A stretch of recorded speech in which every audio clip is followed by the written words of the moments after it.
Hello and welcome to Unacademy, a one-stop destination for the English medium civil services aspirants. A very good morning and welcome to the most comprehensive Hindu analysis on YouTube.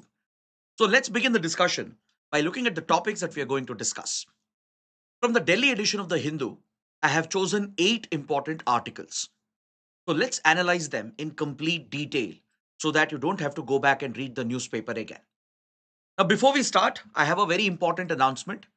As we are all set to mark the 79th Independence Day, Unacademy is presenting the Freedom Offer.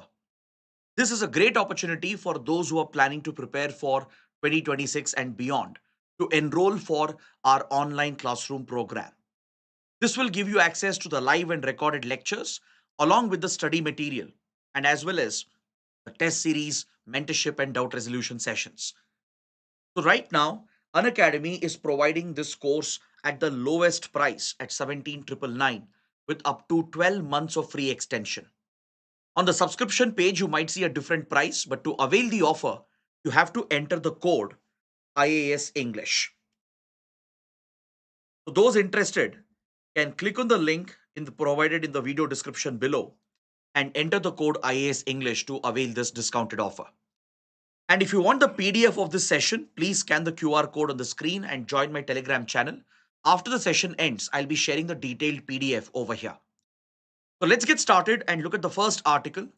From page number 10, I have picked this important column, which is very relevant for environment and ecology. Recently, the Ministry of Environment, Forests and Climate Change has introduced a new set of environment protection rules. The Environment Protection Rules of 2025. These rules, they deal with the management of chemically contaminated sites. There are several chemically contaminated sites in our country which poses a very significant environmental hazard. So to scientifically manage these chemically contaminated sites, a legal framework is being created by the Environment Ministry and the Environment Protection Rules has been brought out by the Government of India. So let's break down this topic. Let's go beyond the article as well and understand what are these chemically contaminated sites. How many such sites are located? What is the risk posed by these sites? And how the threat can be tackled. We will discuss the provisions of these new rules that have been notified along with the shortcomings as well. And after that, I will give you a mains practice question and we will discuss the answer writing approach to it. So these rules, they have been notified under the Environment Protection Act of 1986. The Environment Protection Act is one of the most important environmental legislations in our country. It was brought out in the backdrop of the Bhopal gas disaster of 1984.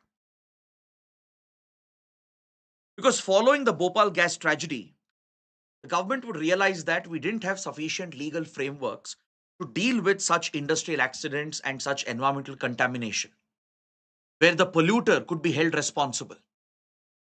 By then, a lot of industries, hazardous industries, were responsible for air pollution, water pollution, and in general pollution of the environment. They were dumping a lot of hazardous material substances in the environment, thus polluting the ground surface, the surface water, and even the groundwater table. So, to deal with such tragedies, to deal with such contamination that was occurring because of industrial and hazardous activities, and to protect the environment, and to ensure that the polluter is held accountable, to ensure that the polluter is held accountable, to bring in the polluter pays principle. This legislation was brought out by the Parliament, the Environment Protection Act of 1986. So now these rules which have been notified, the Management of Contaminated Sites Rules 2025, it has been notified under this legislation. See, according to the Central Pollution Control Board, which has carried out a detailed assessment of such chemically contaminated sites, according to this report, there are 103 contaminated sites in our country. A total of 103 chemically contaminated sites have been identified by the Central Pollution Control Board. And right now, only in 7 sites, some remediation work has started. What is remediation? Remediation is the process of clearing the pollutant or breaking up the pollutants using various technological processes, using naturally occurring organisms as well and chemical agents, which will help in breaking up the pollutant or in clearing that pollutant.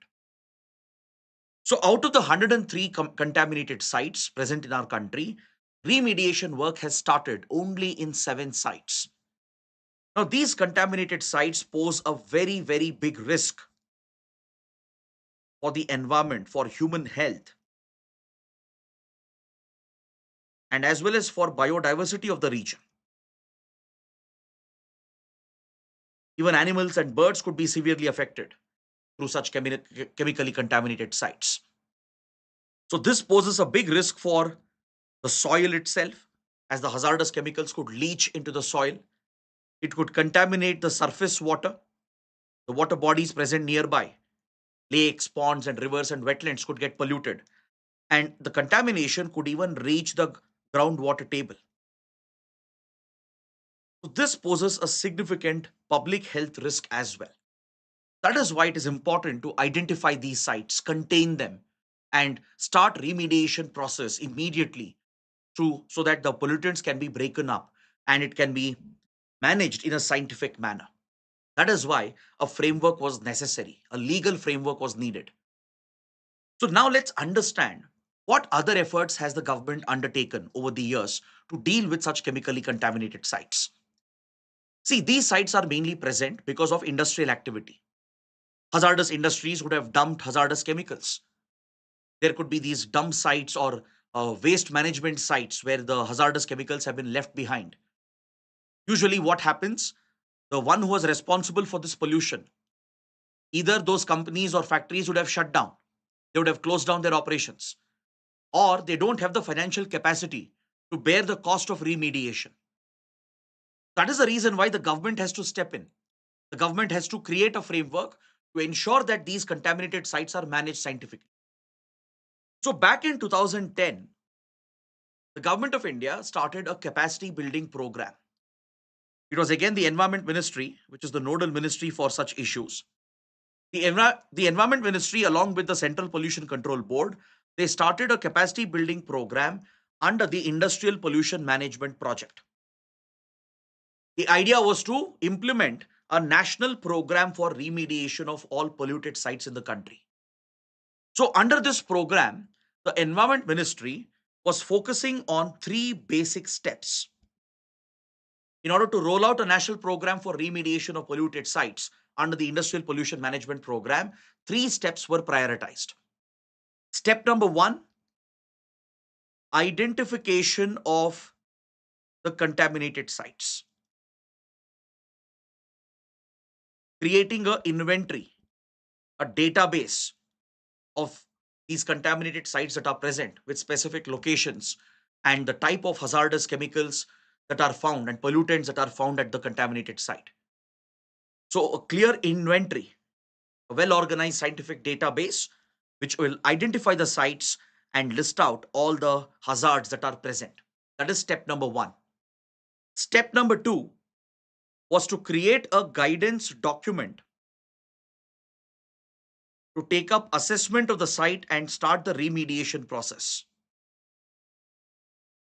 To provide for an assessment regarding what steps will have to be taken and to initiate the remediation process. So, for this purpose, a guidance document had to be brought out by the Environment Ministry and the Central Pollution Control Board. And the third and final step was to create a legal, institutional, and financial framework to facilitate the remediation process. This was the third step that was envisioned under the National Program for Remediation of Polluted Sites. Now, out of these three steps, the first two steps have already been completed. The Environment Ministry, which has worked with Central Pollution Control Board, has identified the contaminated sites and the inventory has already been prepared. The guidance document for guiding the assessment and remediation efforts has also been prepared by the Environment Ministry.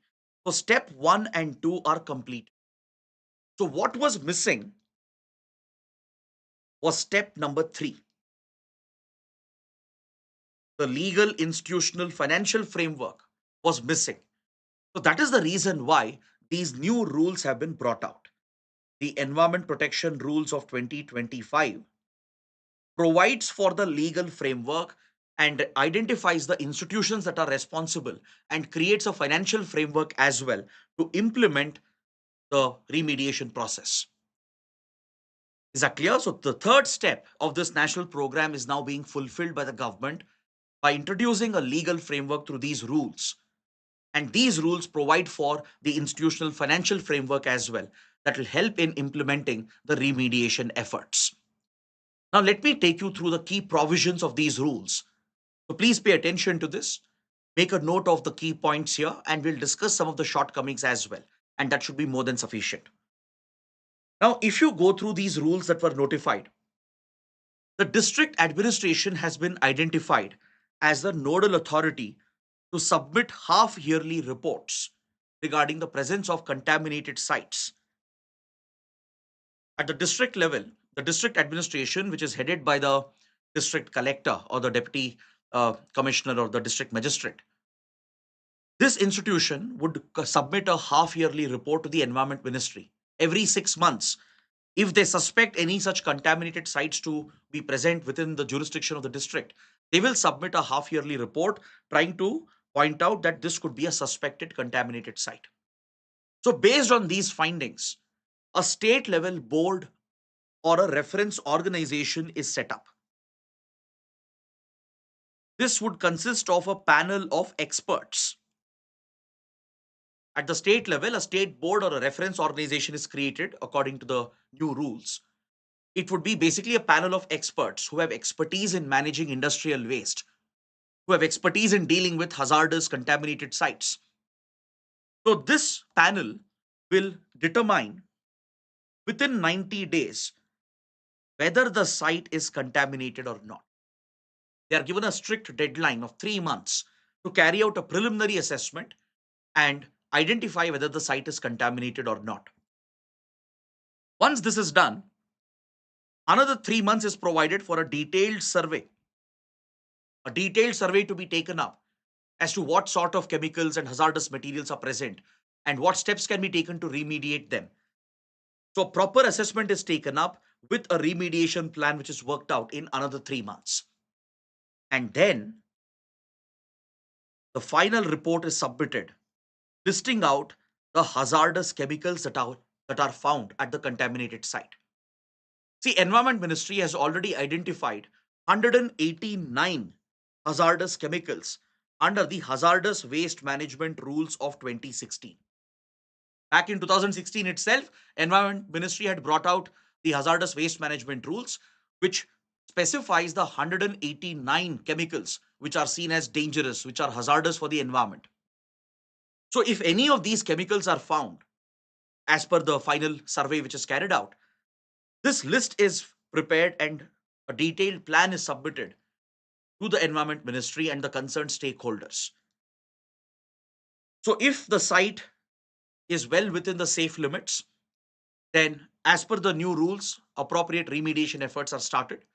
But if the safe limits are breached, if the site is extremely dangerous, then immediately the sites are publicized by the government so that the public will have knowledge about it, especially the local community, which might be accessing that particular site. They will be exposing themselves to hazardous substances and risking their lives. So, immediately the site is made public, awareness is created, and access to the contaminated site will be restricted by the authorities. This is the next step which will follow. Once the safe limits are determined, and if, let's say, the safe limits are breaching, then immediately the site is cordoned off completely and it is notified publicly as well. Awareness is carried out so that local community will not enter the hazardous area. And the entire site will be sealed off and the access will be restricted. Then, following this, the expert panel or the reference organization will come out with the detailed remediation plan. So it's a step-by-step process. First, a suspected site is notified by the district administration. Then a preliminary assessment is carried out by the team of experts. Then they identify and conduct a detailed survey based on which they decide whether to seal off the site, to keep the public away from the sites, and then come out with a remediation plan which will be implemented. Now, the question is, who will incur the cost? Who will pay for clearing up the hazardous material? According to polluter pays principle, it is obviously the one responsible for this pollution who should be held liable and accountable, including for the financial damages. So, in this case, the government will check whether the actual polluter is still operating. Are they still present? What if those industries, factories have shut down? What if they are no longer operational? And what if they do not have the financial capacity to incur the cost of remediation? So, if they have the financial ability, then the polluter will have to pay for the cost. The concerned industry or group of industries or factories, whoever was responsible for the contamination, they will be identified in 90 days. The state board will identify as to who's the polluter, fix the responsibility, to hold them accountable. But worst case, if they do not have the capabilities or if the organization has shut down, then the government will have to bear the cost. The center and states together will pitch in with the financial contribution. Is that clear? And if any criminal liability is found, let's say there is a loss of life which has occurred because of the chemical contamination, or very serious environmental damage has occurred. In such cases of criminal liability, the polluter can be booked under criminal charges under the Bharatiya Nyaya Sanhita. Criminal charges can also be pressed against the polluter. So, in terms of paying for the remediation, it is the responsibility of the polluter. But worst case, if polluter is no longer functioning, or let's say the polluter doesn't have the financial capability, center and states will incur that cost. And if criminal liability has to be fixed, charges can be filed under Bharatiya Nyaya Sanhita. These provisions are expected to provide for the legal framework and the institutional and financial framework to provide for remediation at chemically contaminated sites. But however, according to experts, there are a couple of shortcomings. One shortcoming is that it excludes a few other hazardous materials like radioactive substances. Then, any pollution caused from mining operations, any leaching of chemicals caused through mining operations is excluded. Pollution of the sea by oil caused by a oil spill or oil disaster, and even management of solid waste. Let's say at a dumping ground or at a landfill, if solid waste is being dumped and hazardous chemicals are leaching into the soil and the groundwater table, then it will not be covered under the new rules. This will be dealt separately under solid waste management because there are separate legislations and regulations for handling these wastes. But experts are skeptical about this. They believe that all the hazardous materials responsible for chemical contamination should have been clubbed under one set of rules. Having multiplicity of rules and regulations will only lead to confusion, overlapping jurisdictions, and eventually leads to failure of enforcement. That is a concern which has been flagged. The other shortcoming is that there is no defined timeline for the remediation to be completed. See, when we discuss the rules and the provisions, I told you that there is a timeline for the district administration to submit reports. Every 6 months, they have to identify suspected sites and submit a report. There is a clear timeline given for the state board and the expert panel as well for conducting preliminary assessment, for carrying out the survey, for bringing out a remediation plan, for even identifying who the polluter is. For everything, there is a deadline, a timeline which has been prescribed. But for completing the remediation process, there is no timeline which has been given. So this could become a never ending process. Even after the polluter is identified, even after a site is determined as a highly contaminated site, since there is no deadline to complete the remediation process, this might drag and this could again affect enforcement. These are two major shortcomings in the rules that have been notified by the Environment Ministry. Now, based on this, let's take up a practice question. What are chemically contaminated sites Discuss the legal provision available for their remediation. Straightforward question. So, first, you start your answer by explaining what are chemically contaminated sites. Briefly define what is a chemically contaminated site and also highlight its impact.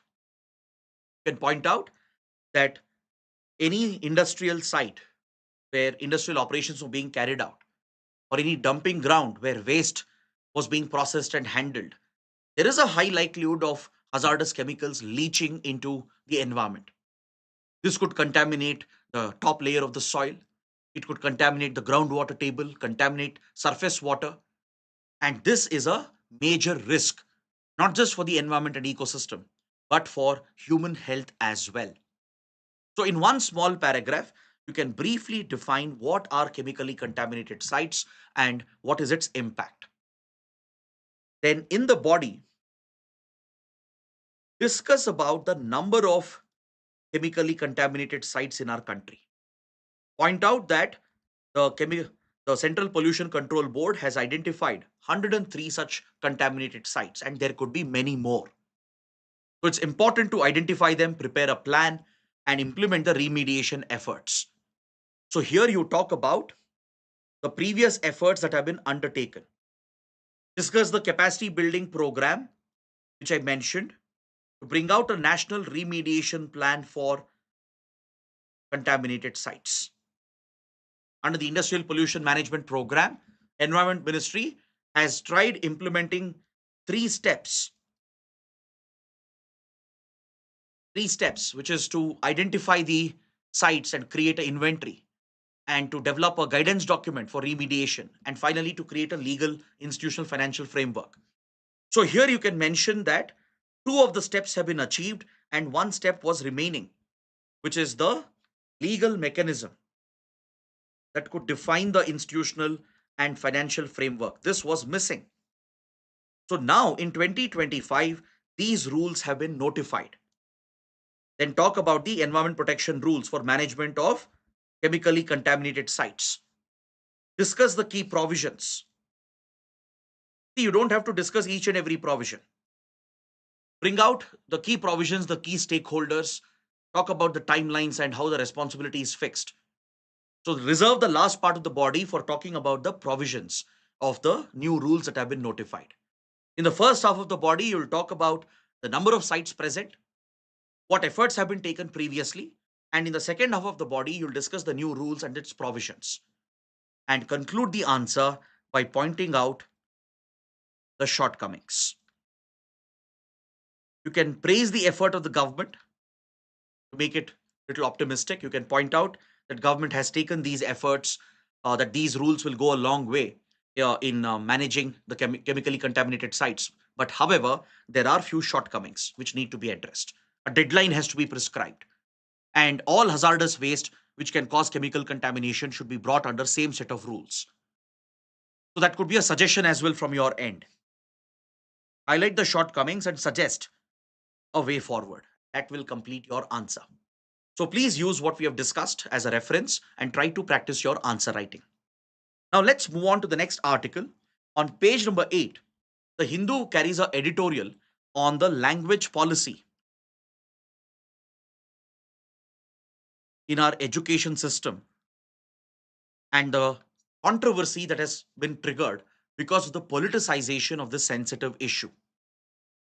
As you all know, under the National Education Policy 2020, NEP 2020, it prescribes a three language formula. The NEP recognizes that the first medium of instruction should preferably be the mother tongue or the local vernacular language, as scientific studies have repeatedly established that when a child learns through their mother tongue, through their vernacular languages, learning outcomes are much better, especially in the initial years, let's say around class 5, at least until class 5, and if possible, preferably up to class 12. If the learning happens as much as possible in the mother tongue or in the local language that is spoken, learning outcomes are seen to be much, much better. But apart from one primary language, there has to be other languages as well. A language which could be seen as a link language to enable your future citizens to connect with citizens from other parts of the country, and a global language such as English, which is seen as a language for employment, a language for skills, language for opportunities. So the NEP promotes a three language policy with primacy being given for the mother tongue and vernacular learning. The NEP, which mandates a third language, of course, English would be part of it, given the role of English as a link connect language and the role of English in the economy. This has to be a part of the curriculum. But for the third language, the NEP says that Hindi or any other language can be taught in schools through the state governments. Any other language. It does not mandate that it has to be Hindi. Can be Hindi or any other Indian language, has to be taught as a third language. Now, this is where a controversy comes up. State governments have accused the center of misusing this provision and forcefully trying to push Hindi on the states. See, those who defend the center, they argue that Hindi is not at all being pushed by NEP because NEP doesn't even mention that Hindi has to be taught. It's not made mandatory. Mandatory is the mother tongue, the local language, English. The third language, the freedom has been given to the states. Decide whether it will be Hindi or any other Indian language. That is the center's justification, that it's not being enforced, that there is no Hindi imposition. But however, non-Hindi speaking states have a different argument.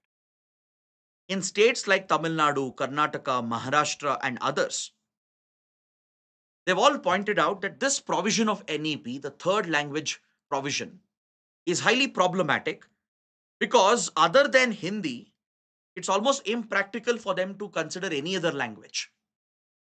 Let's say in a state like Maharashtra, let's say Kannada is introduced. Problem is Maharashtra government won't be able to find enough Kannada teachers, Kannada teaching material. The government will have to spend a lot in order to teach a third Indian language. So what will most governments do? They'll end up relying on Hindi as teachers and resources are more easily available. So in an indirect way, Hindi will get pushed in non-Hindi speaking states. Though the policy is not explicitly pushing Hindi, center is not enforcing Hindi per se, indirectly that will be the eventual outcome. Because states won't be able to afford teachers of different languages, teaching material of different languages. There are logistical problems, financial challenges involved.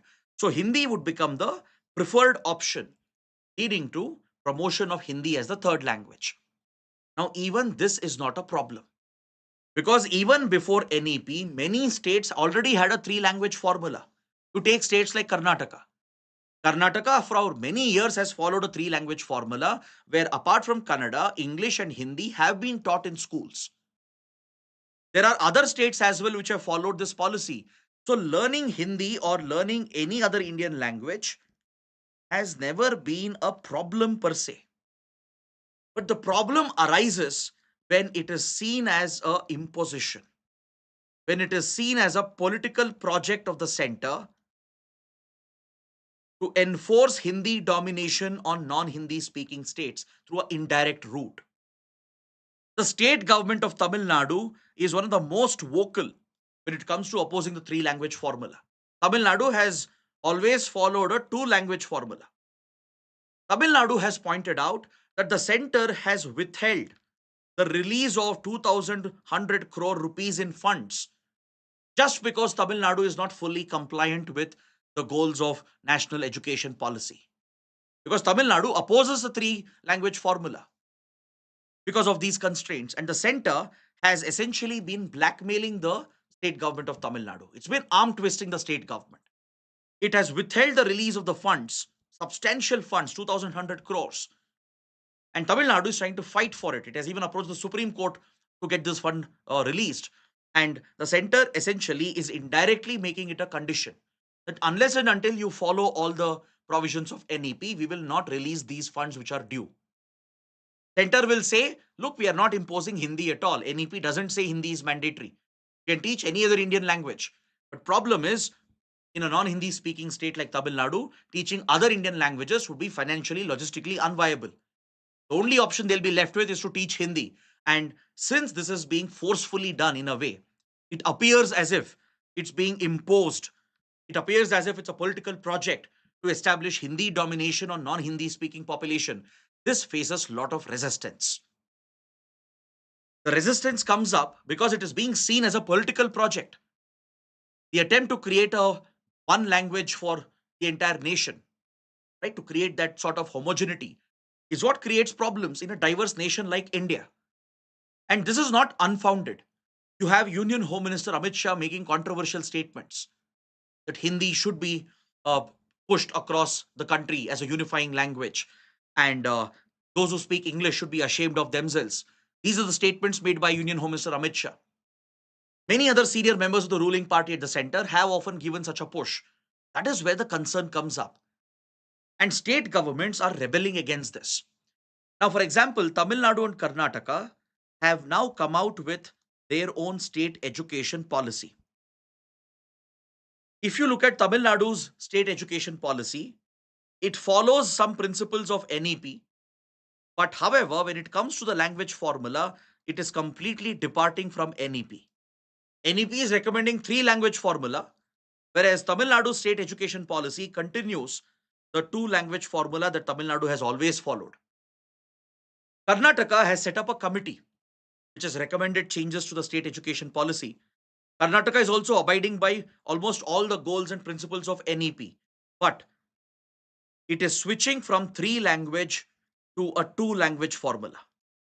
That's the recommendation given by this committee in Karnataka. Until now, Karnataka had followed a three language formula where Hindi was also taught, but going forward, it will be switching towards a two language formula.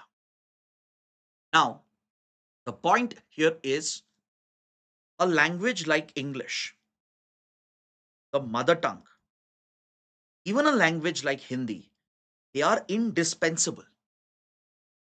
Learning English is absolutely necessary. It's not about colonial heritage or colonial hangover and the English obsession. No, it's today English is a functional language, a language that can connect, that can act as a link, that can create economic opportunities to be employable in the current market. English proficiency is a basic requirement. Learning in your mother tongue is something that is primary. It is something that is absolutely essential for cognitive development as well, right from childhood. And learning another major language like Hindi or any other Indian language for that matter is a skill. Learning more languages is always a skill set. Whether you learn foreign languages like, let's say, German, Spanish, French, or other Indian languages, from Hindi to Marathi to Gujarati to any other language, this is seen as an essential skill and requirement. People, students, parents will be more than happy if they're able to learn and speak different languages. But the problem arises when there is a appearance of imposition, when there is a perception that there is a domination of one over the other, and when there is a political push for this. Those in power, particularly the central government, the ruling party at the center, if it appears to be pushing for it, directly or indirectly, even if it's not directly explicitly done, even any indirect steps will lead to the perception. And that is where the opposition comes up, right, from the non-Hindi speaking population. But however, these are not the fundamental problems, the core problems facing our education system. Language is not the core problem facing our education system. There are many other serious problems. We are getting distracted. Why? Because our governments are playing politics over language. Be it the central government, the ruling party at the center, and the governments at the state level, and the ruling parties at the state. They have politicized the language issue. They have turned this into an electoral issue. The BJP, the DMK, the Congress, all the other major parties at the central and state level, they have deliberately politicized the issue of language when there are other fundamental problems affecting our education.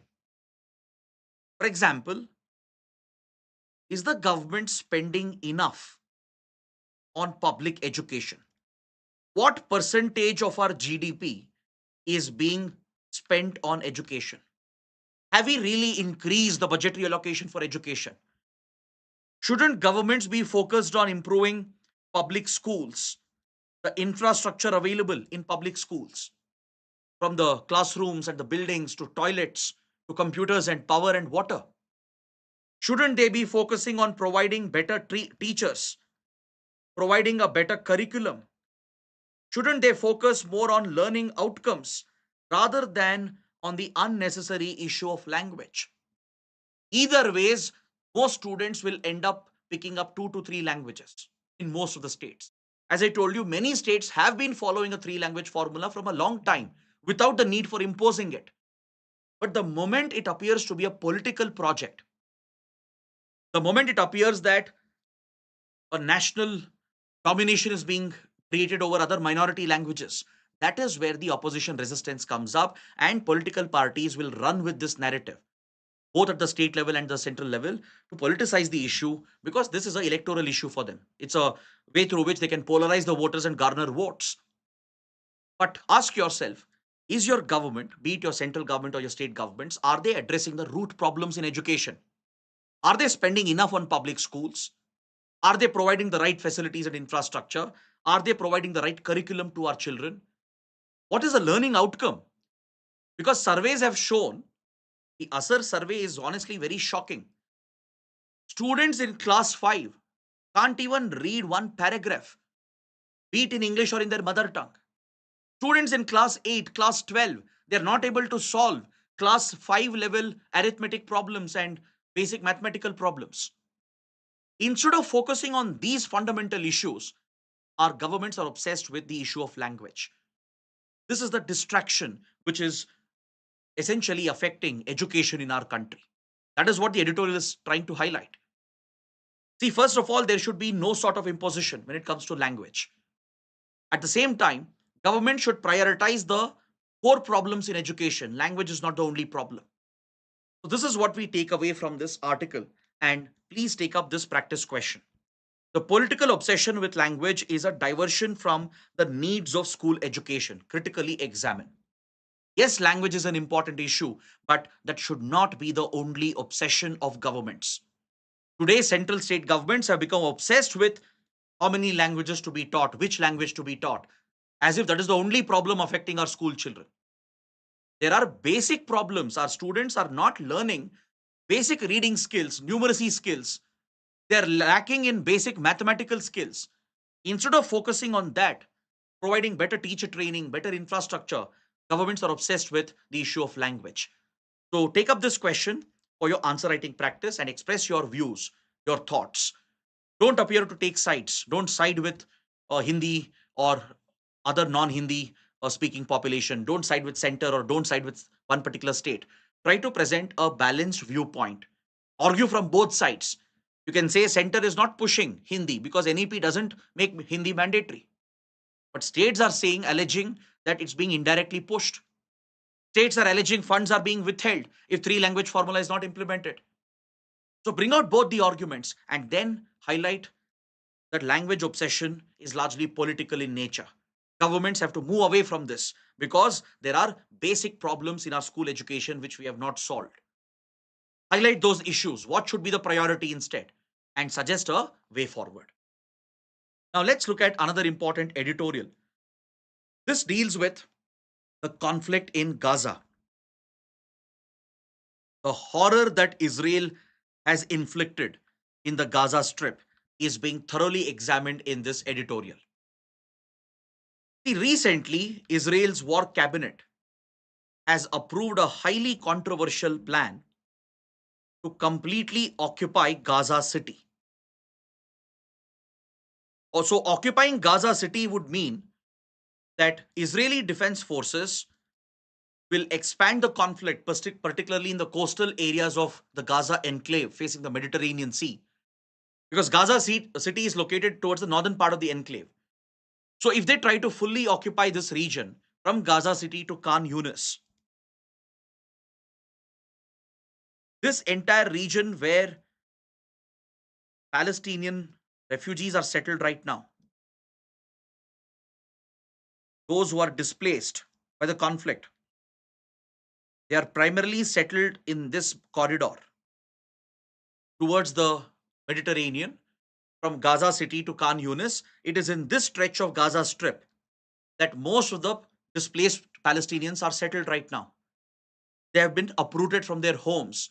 Most of the buildings and infrastructure has been decimated by Israel's brutal bombings. There is a very dire situation in Gaza, a alarming emergency situation. There isn't enough water, no electricity, no food, no medical aid available. And this has been deliberately blockaded by Israel. Israel has blocked humanitarian aid.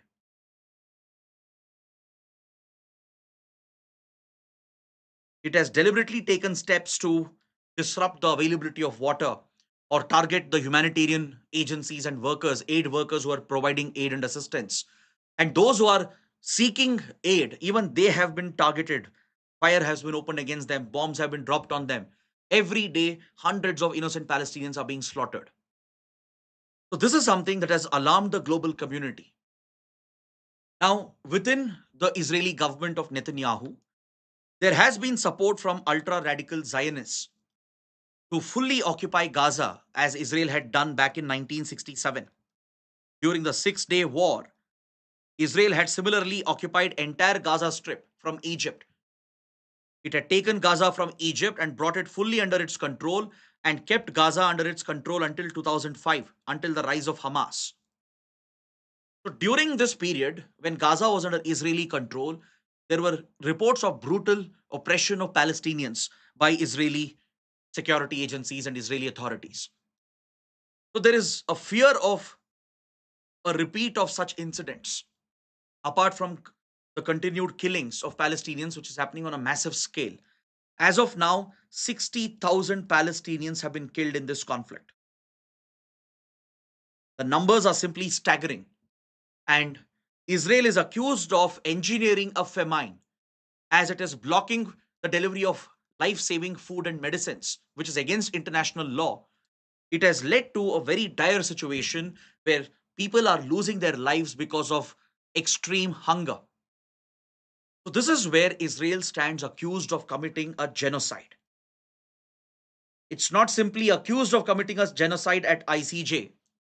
There is an arrest warrant at International Criminal Court that has been issued against Benjamin Netanyahu. Apart from this, most experts who work in the field of human rights, genocide experts, experts who have worked in conflict management, they all agree that what Israel is doing right now in Palestine is unjustifiable and without a doubt it qualifies to be seen as an act of genocide. Because a genocide is an act, a state enabled act to wipe out an entire group of people, to eliminate an entire group of people, killing them on the lines of their ethnicity, their nationality, their religion.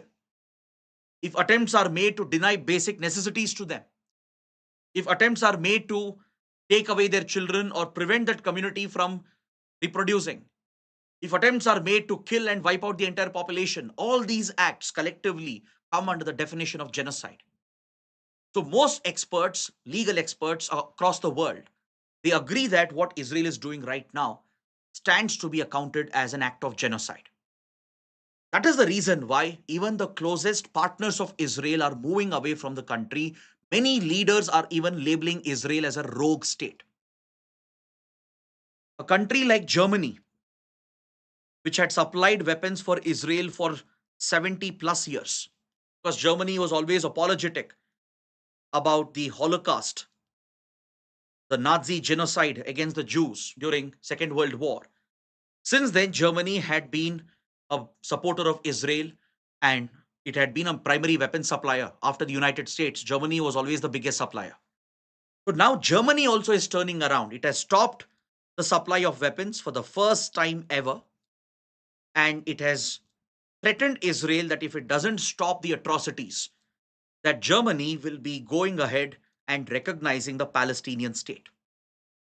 Even United Kingdom, Canada, France have issued similar warnings. Generally, these countries were allies of Israel and United States. But a clear division has come up where the European partners and other allies have moved away. UK, France have made it very clear. Even Canada has issued a warning that if Israel doesn't stop the atrocities, if it doesn't drop the plan, they will go ahead and recognize Palestine, thus adding more support for the two state solution.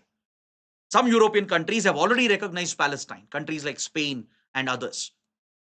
But despite such global pressure and global criticism, the Netanyahu government is still able to go ahead and commit these atrocities largely because of the American support.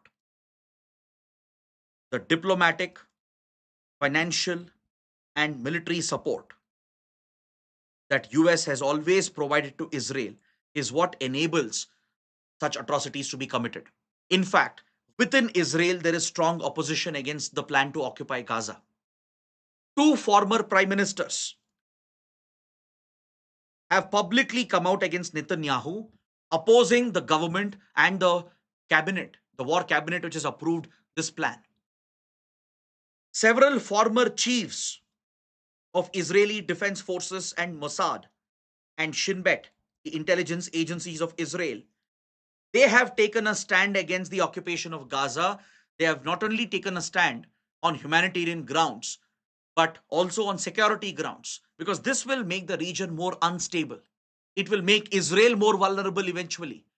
So, former chiefs of IDF, Mossad, and Shin Bet are opposing the plans to continue the war. Former PMs of Israel have come out against Netanyahu. So Netanyahu is a discredited leader as of today. Most of the world has denounced the actions of Netanyahu and the government of Israel, the ultra Zionist policies of Israel. Yes, what happened on October 7, 2023 was a dastardly terror attack. It definitely deserved a response. Hamas had to be decimated. But the manner in which Israel has tried to do it, the way in which Israel has tried to exploit that attack and use that to occupy Gaza now is absolutely horrific and dangerous. That is why the whole world, most countries at least, have already taken a public stand against the actions of Israel. They're opposing the plan to occupy Gaza because there is a fear that eventually Palestinians might be evicted from Gaza itself.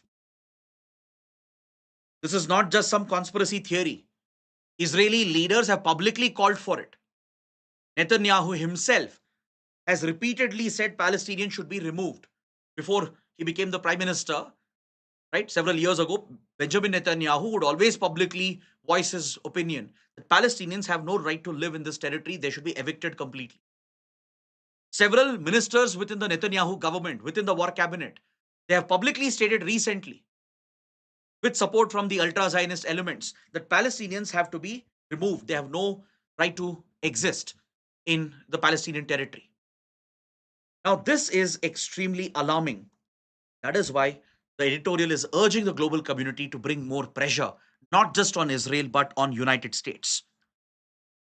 Because see, if this was any other rogue state, imagine if another country in West Asia or in Africa had done this, where an authoritarian, um, aggressive regime had targeted a minority group, committing such large-scale killings.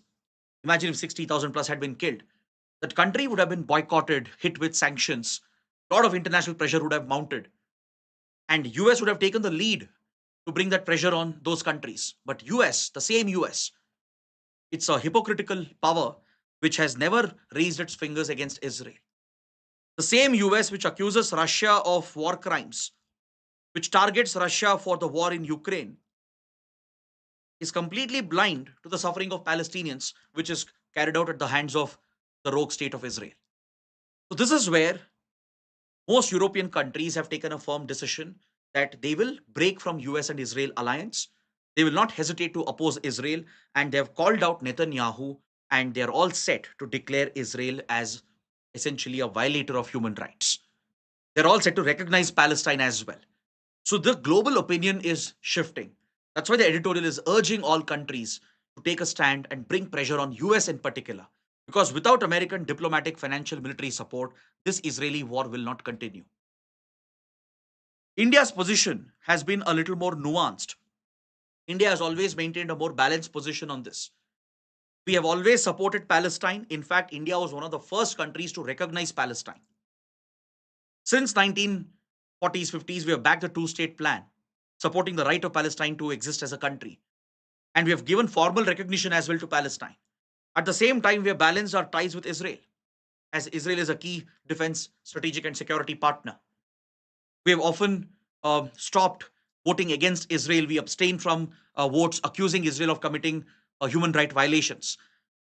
This balanced position of India has worked well, but eventually there comes a time where you'll be pushed to take a stand, and probably the time is approaching.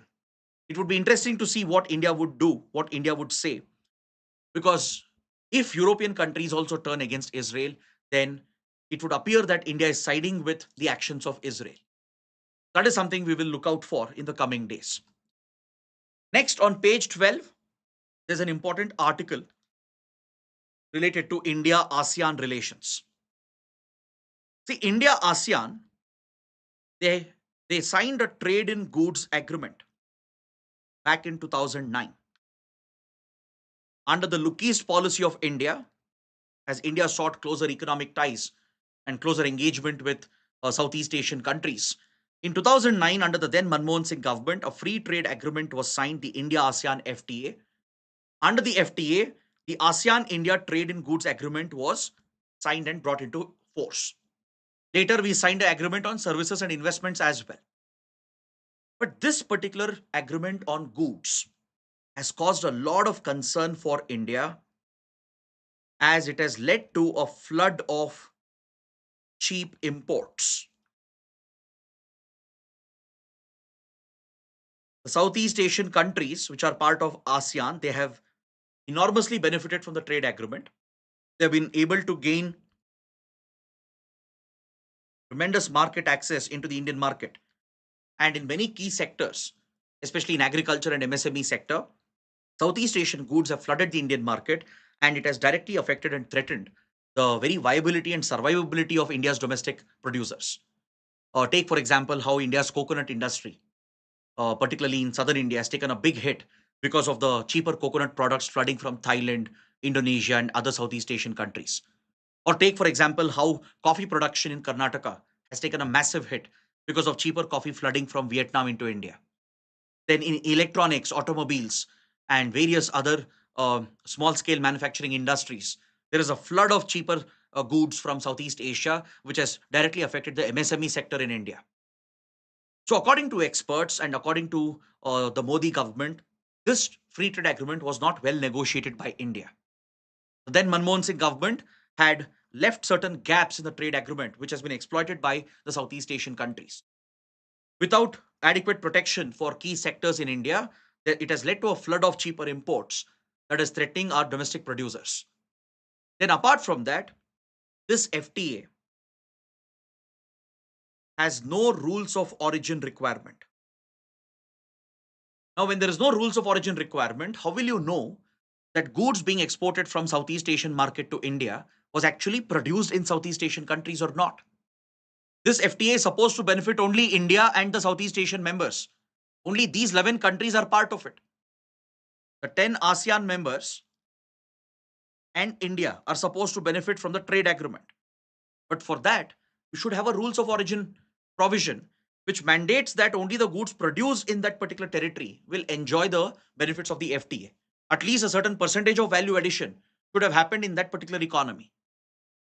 Let's say a certain good was produced in Thailand and it was later assembled in Indonesia, further packaged in Philippines, and then enters India. Such goods are eligible for the trade benefits because it was produced entirely within Southeast Asian market. Most of the value addition was within Southeast Asia. But when there is no rules of origin, what if a third party misuses the free trade route? What if traders from China try to exploit this opportunity? Since India has high trade barriers to prevent flood of cheap Chinese imports into India, Chinese traders and suppliers might look at Southeast Asia as a gateway to India. Since there is no rules of origin requirement, they will dump the Chinese goods on Southeast Asian market. They will carry out some basic changes and packaging changes, and they will rebrand this as a Southeast Asian product, and they will flood the Chinese goods into Indian market via the Southeast Asian route. This will defeat the very purpose of trade barriers we have erected against Chinese goods. So it will lead to an indirect dumping of Chinese goods on Indian market, which is what has happened. India has detected several instances of China misusing the India-ASEAN FTA. And since there is no rules of origin requirement, a lot of Chinese goods have flooded the Indian market, which has further threatened Indian producers. And the worst part is that under the FTA, there was no review mechanism, no dispute resolution mechanism. These were the flaws in the FTA with ASEAN. There wasn't enough protection for certain key sectors and sensitive sectors, no rules of origin requirement, and no review provision. If something goes wrong later, if you want to renegotiate the trade agreement, there was no review provision built into it. If disputes come up, there's no dispute resolution mechanism under it. See, India also benefited from this trade agreement. Our exports did jump quite significantly compared to 20 years ago. Our trade with ASEAN has jumped by a very big margin. ASEAN region is a major trading partner today. Our trade relationship is more than $120 billion today. India's exports has definitely benefited. There is no doubt. Indian exports have jumped. Indian exports has increased as we have market access in Southeast Asia. But however, our imports have jumped to unsustainable levels. The trade deficit has been growing almost exponentially.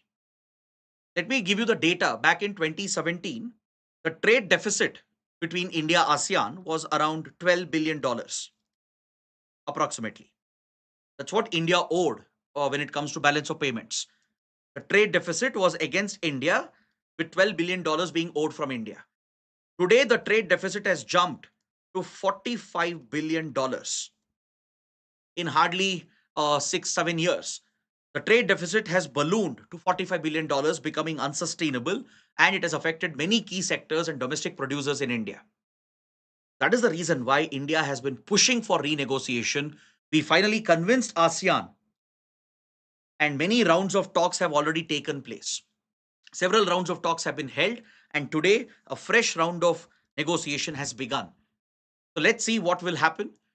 There is a lot of hope and expectation that maybe some solution will be worked out. But there is also a possibility India might decide to quit the India-ASEAN Free Trade Agreement. Remember, in 2019, on similar grounds, India had exited from RCEP negotiations, the Regional Comprehensive Economic Partnership, which was pushed by China and ASEAN as the world's largest FTA. Initially, India was very eager to be a part of it, took part in negotiations for RCEP from 2012. But by 2019, India's concerns were not resolved. India had the same concerns about flood of Chinese goods and cheap imports and rising trade deficit and the impact on our domestic producers. So the Modi government decided to exit RCEP. There was a lot of pressure on the government as well from farmers union, from the labor and trade unions as well, from industry associations, especially from MSME sector. So India quit RCEP negotiations. Later, when RCEP was signed, India was not part of it. So there is a lot of speculation that if the review doesn't go through, if India ASEAN don't come to a conclusion, India might consider quitting the free trade agreement itself. That is why we have accelerated the talks with other partners. Now, after we worked out FTA with UAE, United Kingdom, and EFTA countries, we also have a limited trade agreement with Australia. Now, India is speeding up the free trade negotiations with Australia, New Zealand. We are looking at Canada as well to revive the trade links, then with European Union. If India can finalize and seal these trade agreements, this will help India to shield itself from America's tariff wars. It will give us the flexibility to push back the ASEAN countries and quit the FTA. if it is not serving our interests. India is looking to elevate the limited trade agreement with Australia, the economic trade and cooperation agreement that we worked out with Australia in 2022. We want to elevate this to a full-fledged FTA. So India, Australia are in talks. We are considering a FTA with New Zealand, Canada, and European Union. These trade agreements, if they are finalized, it will give us better market access. It will help us shield Indian exports from American tariffs as well. And it will give us the freedom and flexibility to decide whether we have to quit the FTA with ASEAN if ASEAN countries don't agree for appropriate revision of the trade agreement. That's why this is a very important development, and we will continue to track this ongoing development. Now, coming to the prelim section, let's take a quick look and we will wrap up the session after that.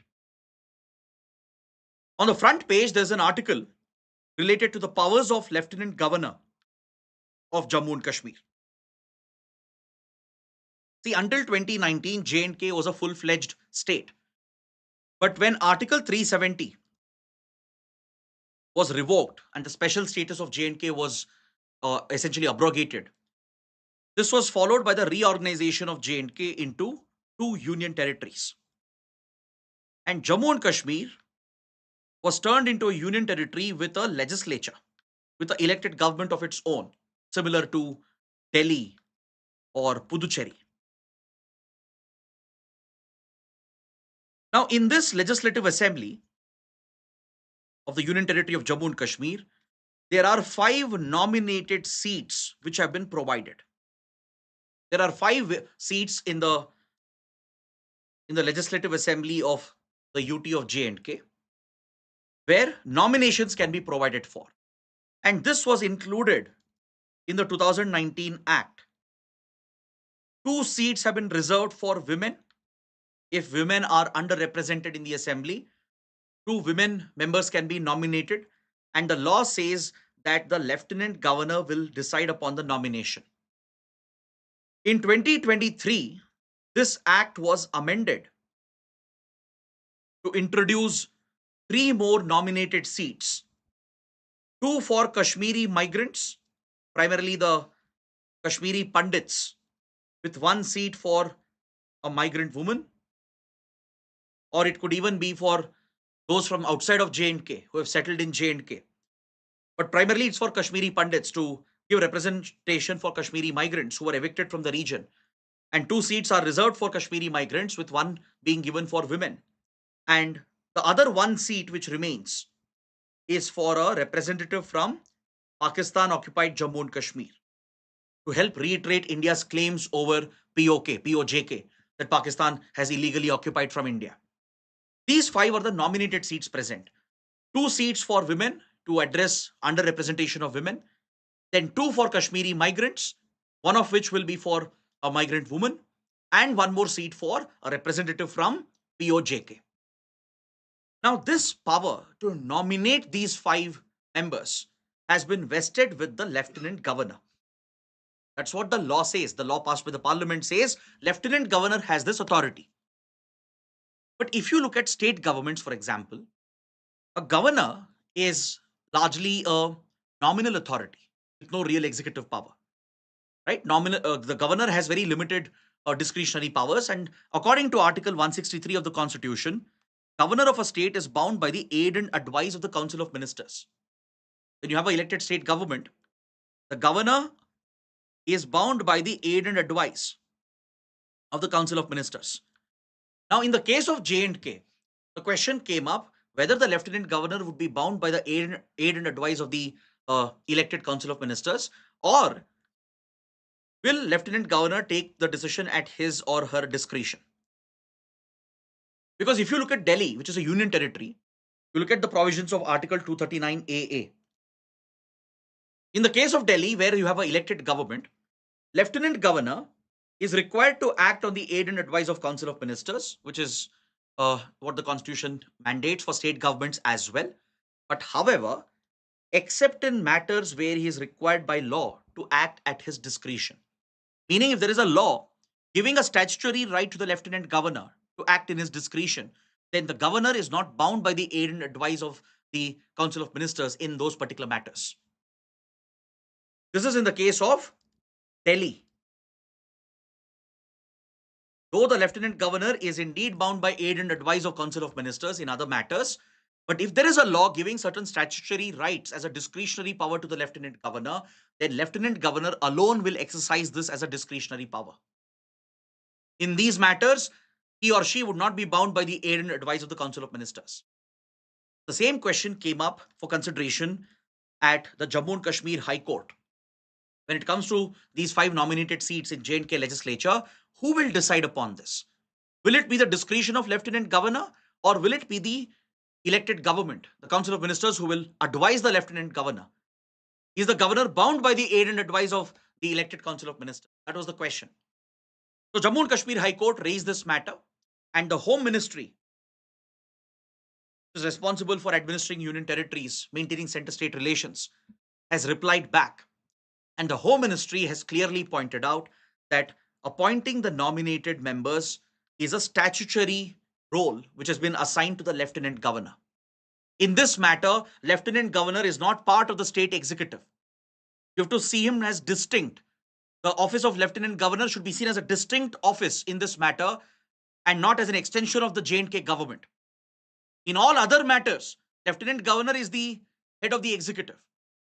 But where these statutory rights are given, because according to the 2019 Reorganization Act and the subsequent amendment which was done, Lieutenant Governor has been given a statutory right to nominate the 5 members, to nominate 2 women members if women are underrepresented, to nominate 2 Kashmiri migrants, including 1 woman, and 1 from POJK. So the government of India basically is saying that Lieutenant Governor will decide at his discretion. State government and the Council of Ministers will have no role to play in this, and the Lieutenant Governor is not bound by the aid and advice of the Council of Ministers. So that is the takeaway from this opinion rendered by the Home Ministry. But we still need to see whether the High Court will uphold this or not. The High Court is checking whether this is constitutionally valid or not. The matter might even reach the Supreme Court as well, a constitution bench of the Supreme Court. So keep track of this development as well. Next, the lion census has been completed, the Asiatic lion census. And there is some very good news for India. The Asiatic lions, at one point, they were on the brink of extinction. But thanks to India's conservation efforts, particularly in the Gir region of Gujarat, where the Asiatic lion community is concentrated, conservation efforts have yielded results over the last many decades, especially in the last few years. And we have seen a significant jump in the population of Asiatic lions. In the last 5 years, the population has jumped from 674 to 891. This is the jump in population over the last 5 years, which is a significant jump. The conservation efforts of the government, the establishment of a new sanctuary, the Barda Wildlife Sanctuary in Dwarka, which was pushed by Prime Minister Modi as well, has played a very big role in protecting the habitat of the Asiatic lions in the Kutch region of Gujarat. And the Environment Minister has not only praised the conservation programs, he has also highlighted the role of the pastoralist community, the Maldari community, which is found in the Kutch region of Gujarat, which plays an important role in community-led conservation. The Maldari community, they are pastoralists, engaging in nomadic pastoral activities. So they have played a very phenomenal role because Maldari villages are present inside protected areas or around the protected areas where Asiatic lions are found in Gujarat. So the government, the state and center, both have worked with this pastoralist community in leading the community-led conservation efforts, which has helped in protecting the habitat and thus resulting in a significant rise in the population of the species as well. And also note, India has pioneered the International Big Cat Alliance. It's a initiative pushed personally by Prime Minister Modi as well to protect the big cats. India is home to 5 out of the 7 big cats which are recognized.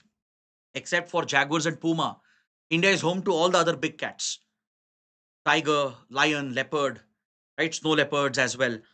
India has a significant big cat population.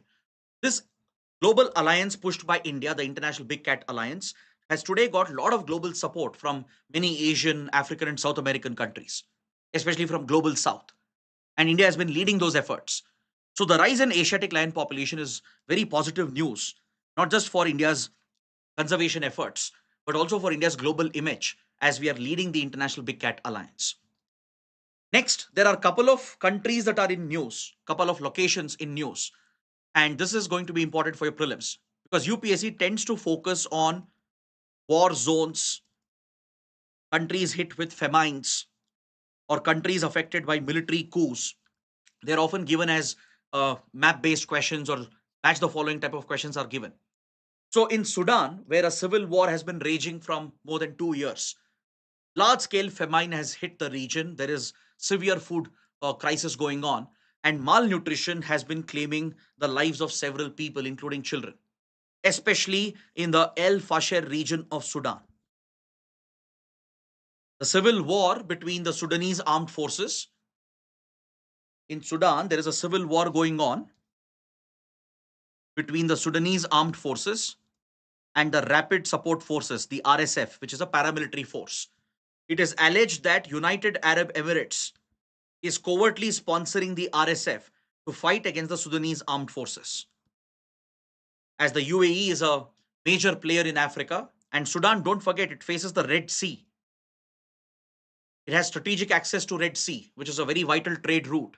And Sudan also has plenty of resources, especially gold, which is a valued resource for UAE.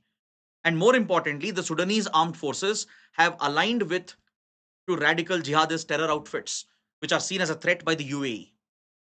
So it's believed that UAE has been sponsoring the paramilitary force RSF as a covert war against the Sudanese armed forces. So this conflict, which has pushed the country into a civil war, has now triggered a massive food crisis.